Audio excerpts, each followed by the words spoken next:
نحمدہ ونصلی علی رسولہ الکریم اما بعد۔ خواتین و ناظرین کرام، اس مبارک محفل میں جو کہ فیضان رمضان کے نام سے موسوم ہے، ہم اور آپ حاضر ہیں، اور آج گفتگو کا عنوان ہے نماز تراویح اور اس کی اہمیت۔ تراویح یہ ترویحہ کی جمع ہے، جس کے معنی آرام اور راحت کے آتے ہیں۔ اللہ کے نبی صلی اللہ علیہ وسلم فرماتے ہیں کہ ان اللہ فرض علیکم الصیام، اللہ تعالیٰ نے اس مبارک مہینے میں ان اللہ فرض علیکم صیام رمضان، روزے رکھنے تو اللہ نے فرض کیے، وہ تو اللہ کی طرف سے ہے روزہ رکھنا۔ یا ایھا الذین آمنوا کتب علیکم الصیام کما کتب علی الذین من قبلکم، روزہ رکھنے کا حکم تو اللہ کی طرف سے ہے، لیکن یہ تراویح پڑھنے کا حکم اللہ کے نبی فرماتے ہیں کہ یہ میری طرف سے ہے۔ وَسَنَنْتُ لَكُمْ قِيَامَهُ، اس میں رات کا قیام جس سے مراد تمام مفسرین کے نزدیک نماز تراویح ہے، آپ فرماتے ہیں کہ یہ میری طرف سے مسنون ہے، میری طرف سے سنت ہے۔ اور سنت اور فرض میں حیثیت کا فرق بے شک ہوگا کہ ایک کی کیٹیگری وہ اے کلاس کی ہوگی، ایک کی بی کلاس کی ہوگی، لیکن وہ بھی حکم وہ اللہ ہی کا کہا جائے گا، اگرچہ اللہ کے نبی صلی اللہ علیہ وسلم کی زبان مبارک سے نکلا، اور خود قرآن میں اس کی دلیل موجود ہے، واضح دلیل ہے کہ وَمَا يَنطِقُ عَنِ الْهَوَىٰ إِنْ هُوَ إِلَّا وَحْيٌ يُوحَىٰ، کہ آپ جو کچھ بھی فرماتے ہیں شریعت اور قانون کے دائرے میں، وہ در حقیقت اللہ کا حکم ہوتا ہے، اگرچہ زبان محمد کی ہوتی ہے لیکن حکم وہ اللہ کا ہوتا ہے۔ وَمَا يَنطِقُ عَنِ الْهَوَىٰ إِنْ هُوَ إِلَّا وَحْيٌ يُوحَىٰ، تو وحی کا حکم اگرچہ جناب نبی اکرم صلی اللہ علیہ وسلم نے دیا ہے، سنت قرار دیا ہے، سنت مؤکدہ، لیکن یہ اللہ ہی کا حکم قرار پائے گا۔ تو نماز تراویح، اس کی بنیاد خود نبی اکرم صلی اللہ علیہ وسلم سے ہے۔ بے شک اس نماز کی طرف توجہ دلانے میں آپ نے جبر کا پہلو اختیار نہیں فرمایا، بلکہ احادیث میں ہے کہ یرغب فی قیام رمضان من غیر ان یأمرہم فیہ بعزیمہ، آپ اس نماز تراویح کے پڑھنے کی لوگوں کو ترغیب دلایا کرتے، آپ نے ترغیب دلائی، جبر کا پہلو آپ نے اختیار نہیں فرمایا، اس لیے کہ اگر جبر کا پہلو ہوتا تو وہ چیز فرض اور واجب بن جاتی۔ آپ نے ترغیبی انداز میں اس نماز کی طرف لوگوں کو آمادہ کیا۔ یہ نماز اس درجے کی اللہ کے نبی صلی اللہ علیہ وسلم نے فرمائی کہ آپ نے ارشاد فرمایا کہ من قام رمضان، جس نے رمضان میں عبادت کی، اس کی راتوں میں قیام رمضان، قیام اللیل، جس سے مراد تمام مفسرین کے یہاں وہ نماز تراویح ہے، اس لیے کہ خطیب شربینی وغیرہ وہ فرماتے ہیں کہ اتفقوا علی ان صلاۃ التراویح ہی المرادۃ بالحدیث المذکور، تمام محدثین اور شراء حدیث اہل علم کا اتفاق ہے اس پر کہ آپ نے جو اس حدیث مبارک میں جس نماز کی طرف توجہ دلائی اور جس کا حکم آپ نے فرمایا، اگرچہ ترغیبی انداز میں دلایا، اس سے مراد یہی نماز تراویح ہے۔ اس کی بنیاد اور شروعات وہ کس طرح سے ہوئی، اس کے بارے میں احادیث میں آتا ہے کہ حضرت ابو ذر غفاری رضی اللہ تعالی عنہ کی روایت ہے، یہ حضرت ابو ذر قبیلہ غفار کے تھے. بہت سے لوگ نادانی میں، ناسمجھی میں ان کو غفاری پڑھتے ہیں، ابو ذر غفاری. وہ ابو ذر غفاری نہیں بلکہ ابو ذر غفاری ہیں. غفار قبیلے کا نام ہے.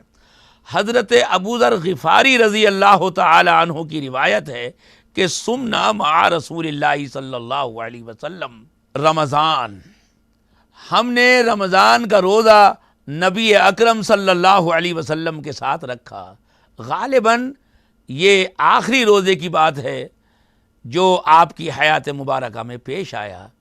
ناظرین، وقت ہو چلا ہے ایک مختصر سے وقفے کا، ہمیں اجازت دیجیے، ہم پھر حاضر ہوں گے ایک مختصر سے. خواتین و ناظرین کرام، ایک بار پھر آپ کا استقبال ہے فیضان رمضان کی اس مبارک محفل میں. تراویح اور اس کی اہمیت کے تعلق سے گفتگو چل رہی ہے، اور حضرت ابو ذر غفاری رضی اللہ تعالی عنہ کی روایت کا ابتدائی حصہ پیش کیا گیا تھا، جس میں حضرت ابو ذر غفاری رضی اللہ تعالی عنہ فرماتے ہیں کہ ہم نے اللہ کے نبی صلی اللہ علیہ وسلم کے ساتھ روزہ رکھا. فلم یقم بنا شیئا من الشہر، لیکن وہ نماز تراویح کی نوبت نہیں آئی. پورے 2 عشرے گزر گئے. جب آخری عشرہ شروع ہوا تو فرماتے ہیں کہ 23ویں شب میں اللہ کے نبی صلی اللہ علیہ وسلم نے نماز تراویح، یہ قیام اللیل کہیے اس کو، وہ آپ نے صحابہ کرام رضوان اللہ تعالی علیہم اجمعین کے ساتھ ادا کی.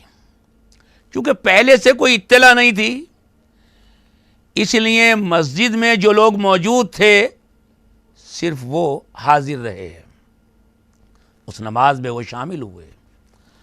آپ نماز تراویح ادا فرماتے رہے اور فرماتے ہیں کہ حتی ذہب ثلث اللیل، تقریباً 1/3 حصہ رات کا گزرا، تب جا کر آپ فارغ ہوئے.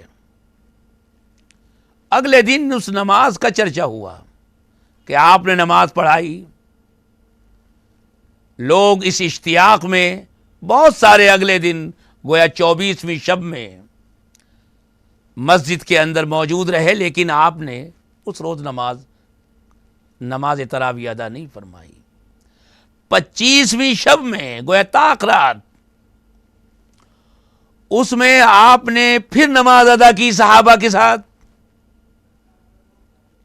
اور چونکہ لوگوں کو پہلے سے اطلاع ہو گئی تھی، اس 23 تاریخ والی نماز کا علم تو تھا ہی، تو ایک کثیر تعداد یہ 25ویں شب میں شامل تھی. آپ نماز پڑھاتے رہے، قرآن پڑھتے رہے. آپ کا قرآن پڑھنا، اللہ کی تعریف، کس قدر ترتیل اور کیسی تجوید. آپ نماز پڑھا رہے ہیں اور حضرت ابو ذر غفاری فرماتے ہیں کہ حتی ذہب شطر اللیل، 23ویں شب میں ثلث اللیل کا لفظ ہے اور اس میں شطر اللیل کا لفظ ہے، یعنی رات آدھی، بلکہ آدھی سے بھی زیادہ گزر گئی. اس لیے کہ شطر کے معنی بالکل آدھے کے نہیں ہوتے، آدھی رات بلکہ اس سے بھی زیادہ گزر گئی، اور آپ نماز ادا فرما رہے ہیں قوم کے ساتھ، صحابہ کے ساتھ. اس نماز کا تذکرہ پھر اگلے دن ہوا تو اس شوق اور رغبت میں کہ اللہ کے نبی صلی اللہ علیہ وسلم کے پیچھے یہ نماز ادا کریں، لوگ 26ویں شب میں ایک بڑی تعداد میں شامل ہوئے. لیکن 26ویں میں آپ نے کوئی نماز ادا نہیں فرمائی. لوگ بھرپور موجود ہیں. 27ویں شب آئی. حضرت ابو ذر غفاری فرماتے ہیں کہ جب 27ویں شب آئی تو آپ نے اپنے گھر والوں کو، بیوی، تمام آپ کی جو ازواج مطہرات تھیں جو اس وقت آپ کی حیات مبارکہ میں موجود تھیں، ان سب کو آپ نے لیا، ترغیب دلائی، توجہ دلائی اور اہتمام کے ساتھ آپ سب کو مسجد میں لے کر آئے۔ فرماتے ہیں کہ فلما كانت الثالثة جمع اهله ونساءه والناس، تمام لوگ کھچا کھچ بھرے ہوئے ہیں، تل دھرنے کو جگہ نہیں ہے۔ آپ کی ازواج مطہرات موجود ہیں جہاں عورتیں کھڑی ہوتی تھیں، سب لوگ موجود ہیں۔ اہتمام فرمایا آپ نے اس 27ویں شب میں، اور فقامہ بنا، آپ نے نماز ادا فرمائی۔ یہ نماز طوالت میں اتنی لمبی ہو گئی کہ فرماتے ہیں حتی خشین ان یفوتنا الفلاح، آپ اتنی دیر تک نماز پڑھاتے رہے، یہ نماز تراویح، کہ کیا ایک تہائی کیا آدھی رات، ہمیں یہ ڈر لگنے لگا کہ کہیں سحری بھی ہماری نہ نکل جائے۔ حتی خشینا ان یفوتنا الفلاح، کہیں فلاح نہ نکل جائے۔ ان کے شاگرد کہتے ہیں کہ حضرت یہ فلاح کیا چیز؟ وہ کہتے ہیں کہ فلاح ہم لوگ سحری کو کہتے تھے کہ کہیں ہماری سحری نہ نکل جائے۔ آپ اتنی دیر تک نماز ادا فرماتے رہے، نماز ادا کرتے رہے۔ یہ 27ویں شب کی نماز تھی، یہ تیسری مرتبہ آپ نے نماز ادا کی ہے، نماز تراویح۔ اس کو چاہے آپ قیام اللیل کہیے، نماز تراویح کہیے، اصطلاحی زبان میں 3 دن آپ نے یہ ادا فرمائی۔ چوتھی رات ثابت نہیں ہے، 3 راتوں میں آپ نے یہ نماز ادا فرمائی ہے۔ اگلے دن اور زیادہ لوگ جمع ہوئے، لیکن آپ اپنے حجرہ مقدسہ ہی میں قیام پذیر رہے۔ لوگوں نے یہ سمجھ کر کہ شاید آپ کو کہیں نیند نہ آ گئی ہو اور آپ کی آنکھ لگ گئی ہو، بعض حضرات نے مٹھارنا کھنکارنا شروع کیا، آواز نکالنا شروع کیا کہ شاید آپ سو رہے ہوں، آنکھ لگ گئی ہو تو آپ ہماری آواز سے اٹھ جائیں اور تشریف لے آئیں۔ لیکن آپ رات بھر اپنے حجرہ مقدسہ میں آپ آرام فرماتے رہے، اور دن میں پھر آپ نے یہ فرمایا کہ مجھے معلوم تھا کہ آپ لوگ کا جو شوق اور جو جذبہ تھا میں اس کی قدر کرتا ہوں، مجھے معلوم تھا کہ آپ لوگ حاضر ہیں، موجود ہیں، لیکن میں اس لیے نہیں آیا، مجھے یہ ڈر محسوس ہوا کہ کہیں یہ نماز فرض نہ قرار دی جائے اور پھر اس کا ادا کرنا بعض لوگوں کو دشوار ہو جائے۔ یہ نماز تراویح اگرچہ اصطلاح میں اور شریعت کی دفعات میں یہ سنت کے درجے میں ہے، سنت مؤکدہ، لیکن جیسا کہ عرض کیا گیا کہ اس کا مقام اور اس کی حیثیت اور اس کا مرتبہ وہ شعائر اسلام میں داخل ہے۔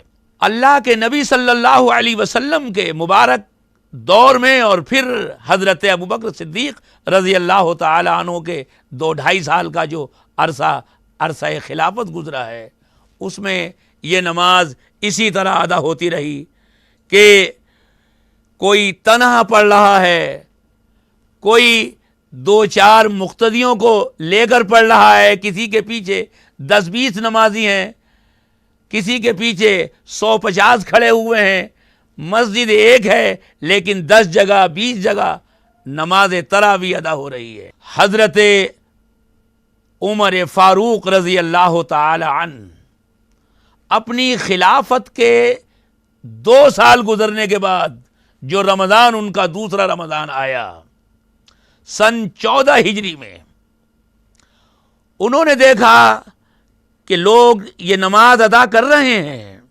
نماز جو شریعت کو مطلوب ہے، جو اللہ کے نبی صلی اللہ علیہ وسلم نے مسنون ہونے کا، سنت کا، جس کا آپ نے حکم فرمایا، لیکن یہ کسی نظم اور اہتمام کے بغیر ہے۔ حضرات، وقت ہو چلا ہے ایک مختصر سے خواتین و ناظرین کرام، فیضان رمضان میں پھر آپ کا استقبال ہے اور گفتگو چل رہی ہے تراویح اور اس کی اہمیت پر۔ تراویح اللہ کے نبی صلی اللہ علیہ وسلم کے مبارک عہد میں صرف 3 مرتبہ ادا ہوئی۔ حضرت ابوبکر صدیق کے دور میں اس طرح نماز ہوتی رہی کہ کوئی تنہا پڑھ رہا ہے تو کوئی 2 4 10 20 کو لے کر پڑھ رہا ہے۔ حضرت عمر فاروق امیر المومنین وہ پہلی شخصیت ہیں کہ جنہوں نے ان تمام لوگوں کو ایک امام پر اکٹھا کیا ہے اور ایک امام کے پیچھے سب کو تراویح کے لیے جمع فرمایا ہے۔ چنانچہ تواریخ اور سیر کے اندر موجود ہے کہ سن 14 ہجری میں، جو کہ حضرت عمر فاروق رضی اللہ تعالی عنہ کی خلافت کا 2 سال گزرنے کے بعد کا عرصہ ہے، رمضان آیا اور حضرت عمر فاروق نے دیکھا کہ مسجد نبوی میں کوئی تنہا تراویح پڑھ رہا ہے، کسی کے پیچھے 2 4 ہیں، کسی کے پیچھے 10 20۔ آپ نے خیال فرمایا اور اس کا اظہار کیا کہ کاش یہ لوگ اجتماعیت کے ساتھ نماز ادا کرتے تو کتنا بہتر ہوتا۔ اس لیے کہ جو خوف اور اندیشہ تھا اللہ کے نبی صلی اللہ علیہ وسلم کو کہ فرض نہ ہو جائے، ظاہر ہے کہ وہ اندیشہ تو اب باقی نہیں رہا، اور شریعت کو اجتماعیت مطلوب ہے، جماعت مطلوب ہے۔ اللہ کے نبی صلی اللہ علیہ وسلم نے جماعت کے ساتھ یہ نماز ادا فرمائی ہے، تو کیوں نہ ایک ضابطہ مقرر کر دیا جائے کہ تمام لوگ جماعت کے ساتھ یہ نماز ادا کریں۔ چنانچہ آپ نے صحابہ کرام اجلہ صحابہ، ظاہر ہے کہ حضرت عمر فاروق رضی اللہ تعالی عنہ کے زمانے میں اجلہ صحابہ کی ایک بڑی تعداد موجود ہے، حضرت علی موجود ہیں اور دوسرے حضرات موجود ہیں، عشرہ مبشرہ میں بھی ایک معتدبہ تعداد موجود ہے۔ ان تمام اہل حل و عقد سے مشورہ کرنے کے بعد، رائے لینے کے بعد، آپ نے حضرت ابی ابن کعب رضی اللہ تعالی عنہ کو، جو قراءت میں مشہور ہیں، جن کی قراءت وہ تمام صحابہ کے درمیان میں امتیازی حیثیت رکھتی ہے، صرف قراءت ہی نہیں بلکہ عشرہ مبشرہ، وہ 10 صحابہ جن کو اللہ کے نبی صلی اللہ علیہ وسلم نے جنتی ہونے کی بشارت دی کہ تم جنتی ہو، ان میں حضرت ابی ابن کعب بھی شامل ہیں۔ ان کے پیچھے حضرت عمر فاروق رضی اللہ تعالی عنہ نے تمام صحابہ کو جمع فرما دیا، اور تمام کے تمام صحابہ نے ان کے پیچھے 20 رکعت نماز تراویح ادا فرمائی۔ حضرت عمر فاروق ان شخصیات میں شامل ہیں کہ اپنے تو اپنے غیر بھی ان کے مرتبے اور مقام کے معترف ہیں۔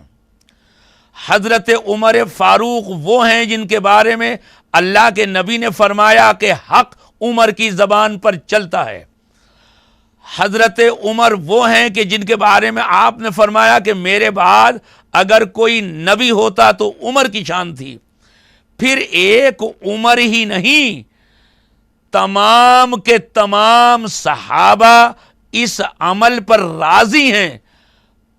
العیاذ باللہ ثم العیاذ باللہ، اگر یہ عمل خلاف حق ہوتا، خلاف شرع ہوتا، تو اس خیر کے معاشرے میں، اس مجمع خیر میں بڑی بڑی شخصیتیں تو کجا، عام اور معمولی آدمی بھی یہ جرأت رکھتے تھے کہ عمر فاروق کو تلوار سے سیدھا کر دیں۔ جمعے کا دن ہے اور عمر فاروق فرماتے ہیں کہ اگر میں راہ حق سے منحرف ہو جاؤں تو کیا تم میرا اقتداء کرو گے؟ ایک بدوی کونے میں کھڑے ہو کر یہ اعلان کرتا ہے کہ لَنُقِیمَنَّکَ بِهَذَا السَّیف، عمر تجھ کو تلوار سے سیدھا کر دیں گے۔ عمر فاروق اللہ کا شکر ادا کرتے ہیں کہ اللہ کا شکر ہے کہ ابھی لوگ ایسے موجود ہیں کہ عمر اگر رائے حق سے منحرف ہوگا تو معمولی کسان، معمولی بدو عمر کو سیدھا کر دیں گے۔ حضرت عمر فاروق رضی اللہ تعالی عنہ کا یہ عمل اگر خلاف شرع ہوتا تو تمام کی تمام آوازیں ان کے خلاف ہوتی اور کوئی ایک بچہ بھی ان کے موافق نظر نہیں آتا۔ با جماعت تراویح کے حق ہونے کی یہ بھی دلیل ہے کہ حضرت عمر فاروق سے آج تک یہ تمام عمل مشرق و مغرب اور شمال و جنوب چار دانگ عالم میں برابر اسی انداز میں ہوتا چلا آ رہا ہے۔ اللہ تعالی ہمیشہ تا قیامت اس کی حفاظت فرمائے اور اس کی عظمت اور دوبالا فرمائے۔ آمین۔ وآخر دعوانا ان الحمدللہ رب العالمین۔